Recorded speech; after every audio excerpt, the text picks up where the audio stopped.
Perkenalkan, nama saya Jamar Sumila Panjaitan dengan NIM 040. Di sini saya ingin menjelaskan pengertian dan tujuannya. Jadi pengertian negatif test adalah pengujian perangkat lunak yang pendekatan pengujian yang berfokus pada validasi perilaku sistem ketika menerima input yang tidak valid, tidak terduga atau salah.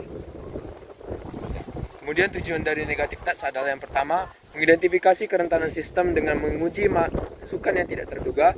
Kemudian yang kedua, memastikan aplikasi merespon dengan benar terhadap kondisi yang tidak valid atau kondisi terbatas. Yang ketiga adalah mencegah pelanggaran keamanan yang disebabkan oleh kesalahan yang tidak tertangani. Perkenalkan, nama saya Swanti Jelita Manurung dengan NIM 42325038. Di sini saya akan menjelaskan kelebihan dan kekurangannya. Untuk kelebihannya, yang pertama itu adalah mengidentifikasi kelemahan. Negatif testing membantu dalam mengidentifikasi kelemahan dalam sistem yang mungkin tidak terdeteksi dengan pengujian positif. Yang kedua adalah meningkatkan keamanan. Yang ketiga, meningkatkan kualitas produk. Untuk kekurangannya ada 3, yaitu waktu dan sumber daya. Yang kedua, pengujian negatif dapat menjadi tantangan. Dan yang ketiga, kesulitan dalam pengembangan test case. Selanjutnya adalah cara kerja negatif test. Yang pertama itu adalah memberikan input tidak valid. Negatif testing dilakukan dengan memasukkan data yang seharusnya ditolak oleh sistem. Contohnya karakter khusus yang tidak diperbolehkan. Lalu yang kedua adalah mengamati respon sistem, yang dimana setelah input tidak valid.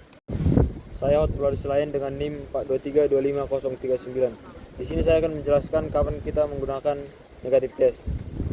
Negatif testing harus dilakukan dalam berbagai tahapan pengembangan. Terutama yang pertama menguji validasi input.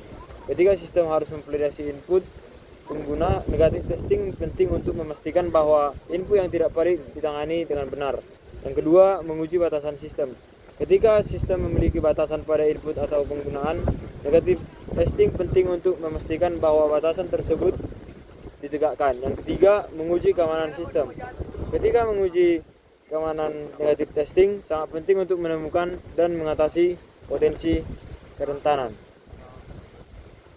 Selanjutnya saya akan menjelaskan contoh negatif test. Beberapa contoh dalam negatif test. Yang pertama, memasukkan karakter tidak valid. Misalnya, mengisi kolom yang hanya menerima angka dengan karakter huruf. Yang kedua, melebihi batas input.